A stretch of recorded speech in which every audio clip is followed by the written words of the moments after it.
अस्सलाम वालेकुम। ईद स्पेशल में आज गोला कबाब अरबियन पुलाव की रेसिपी शेयर करने जा रही हूँ। सभी मसालों के फ्लेवर देते हुए इसे बनाना बताऊंगी। सबसे पहले इसे बनाने के लिए मैं गोला कबाब बना लेती हूँ। तो तकरीबन आधा किलो मैंने बड़े का कीमा ले लिया है। ये थोड़ा मोटा मोटा है, इसलिए मैं इसे मिक्सी में डालकर ग्राइंड कर लेती हूँ। इसी के साथ मैं इसके अंदर कुछ मसाले भी डाल दूँगी, जिसकी वजह से वो भी अच्छी तरह ग्राइंड हो जाएंगे। तो पहले मैंने कीमे को अच्छी तरह वॉश कर लिया था। 2 से 3 पानी से इसे अच्छी तरह धो ले, फिर इसके बाद इसे ग्राइंड कर ले। कीमे के अंदर 4 से 5 हरी मिर्चें डाल दी है, मुट्ठी भर हरा धनिया, 2 से 3 इंच का अदरक का टुकड़ा ले लिया था, उसे बारीक बारीक कट कर लिया है। 5 से 6 कलियां लहसुन की ले ली है, इसे भी डाल देती हूँ। 4 टेबलस्पून के करीब मैंने भुने हुए चने ले लिए थे, उसे डाल देती हूँ। इसे दलिया भी कहा जाता है। एक छोटी साइज़ की प्याज ले ली थी मैंने और उसे इस तरीके से रफली चॉप कर लिया है। इस तरीके से उसे भी डाल देती हूँ। 1 टीस्पून इसके अंदर जाएगा नमक आप अपने टेस्ट के अकॉर्डिंग यूज़ करें। सभी चीज़ों को डालने के बाद मैं इसे मिक्सी में अच्छी तरह ग्राइंड कर लेती हूँ और इसका एक सॉफ्ट सा पेस्ट बना लेती हूँ। इस तरीके से इसे ग्राइंड करना है। तो यहाँ पर आप देख सकते हैं बहुत ही अच्छी तरह इसे बारीक होना चाहिए, इस तरीके से ग्राइंड करना है। इस स्टेज पर आप नमक को चख ले। यहाँ पर मुझे थोड़ा सा नमक कम लग रहा था, इसलिए मैंने थोड़ा सा नमक डाल दिया है। 1 टीस्पून इसमें हल्दी डाल देती हूँ। 1 टेबलस्पून इसमें लाल मिर्च पाउडर डाल देती हूँ। सभी चीज़ों को अच्छी तरह हाथों की मदद से मिला लेती हूँ। इस तरीके से सभी मसाले बहुत ही अच्छी तरह मिक्स हो जाने चाहिए। तकरीबन 1 टेबलस्पून के करीब मैं इसके अंदर ऑयल डाल देती हूँ। उससे होगा ये कि कबाब बहुत ही जूसी बनकर तैयार होंगे। कीमे का मैं थोड़ा सा पोर्शन ले लेती हूँ और उसका एक गोला बना लेती हूँ। तो यहाँ पर मैं एक सीख ले लेती हूँ और उसके अंदर इस कबाब को डाल देती हूँ। इस तरीके से ये गोला कबाब का शेप ले लेगा। इस तरीके से इसे हल्के से प्रेस करते हुए गोल करें। देखिए इस तरीके से ये बहुत ही आसानी से बनकर तैयार हो जाता है। अगर आपके पास इस तरीके की सीख ना हो तो आप किसी स्टिक वगैरह का इस्तेमाल कर सकते हैं और उसे बना सकते हैं। यहाँ पर मैंने ऑयल अच्छी तरह गर्म होने रख दिया था पहले से ही। इसमें मैं ये कबाब को फ्राई करूँगी।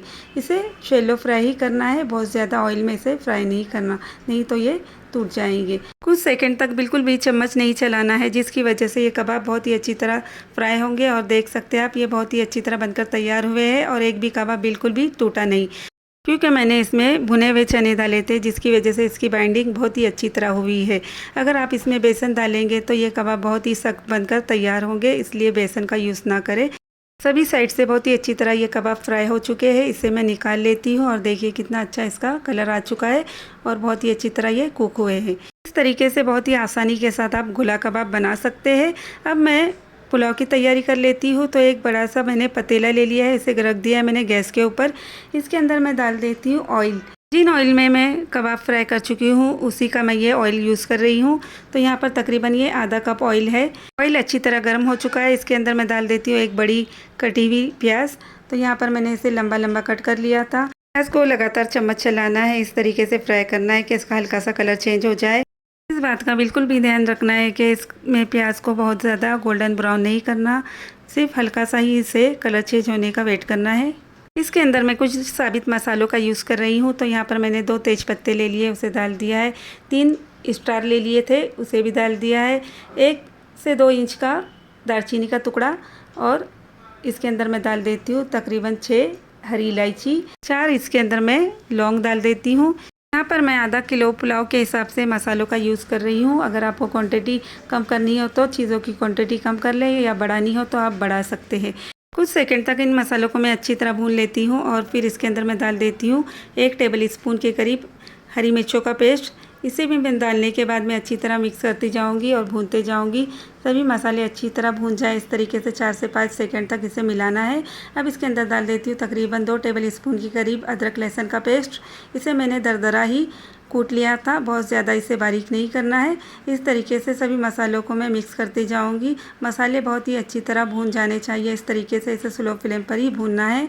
अब इसके अंदर मैं डाल देती हूँ तकरीबन आधा कप दही। तो यहाँ पर मैंने दही को अच्छी तरह फेंट लिया था। उसे डालने के बाद अच्छी तरह मैं चम्मच चलाऊंगी, जिसकी वजह से दही जो है फटेगा नहीं और बहुत ही अच्छी तरह मिक्स हो जाएगा और बहुत ही दानेदार बनकर तैयार होगा।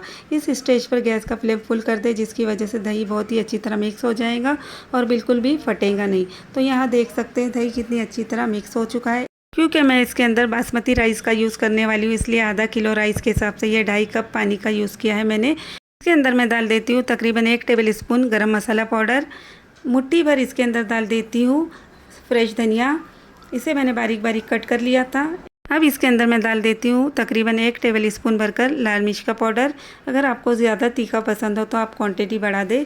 चावल को मैंने तकरीबन 1 घंटा पहले ही अच्छी तरह 2 से 3 पानी से धोकर भिगा दिया था, जिसकी वजह से ये अच्छी तरह भीग चुके हैं।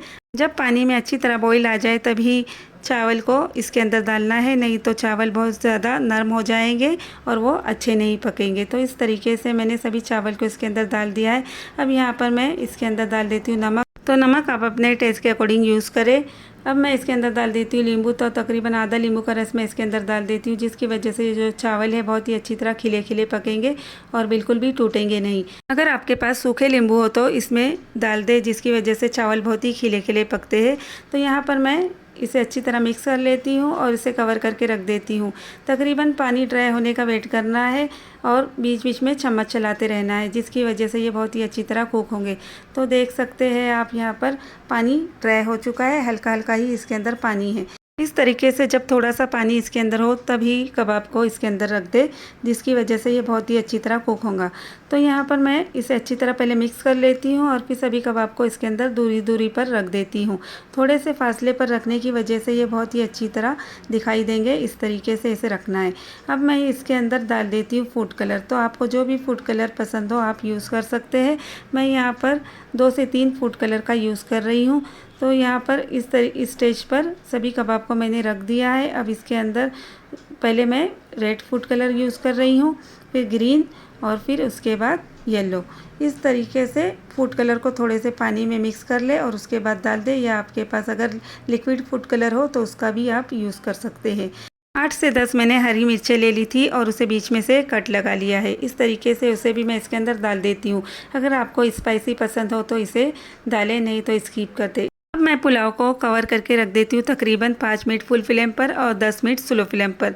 इसके बाद इसे खोलना है, बीच बीच में इसे नहीं खोलना है, नहीं तो इसकी जो भाप है वो निकल जाएंगी और ये अच्छी तरह कुक नहीं होंगे। तो यहाँ पर तकरीबन 15 मिनट हो चुके हैं और आप देख सकते हैं ये चावल कितनी अच्छी तरह कुक हो चुके हैं। इस तरीके से आप छोटे मोटे फंक्शन पर इस गोला कबाब पुलाव को बना सकते हैं। ये गोला कबाब अरबियन पुलाव बहुत ही टेस्टी बनकर तैयार होता है और बच्चे तो इन कबाब को ऐसे ही खा लेते हैं। थोड़ी सी मैं गार्निशिंग कर लेती हूँ उबले हुए अंडों से, जिससे इसका लुक बहुत ही अच्छा आता है।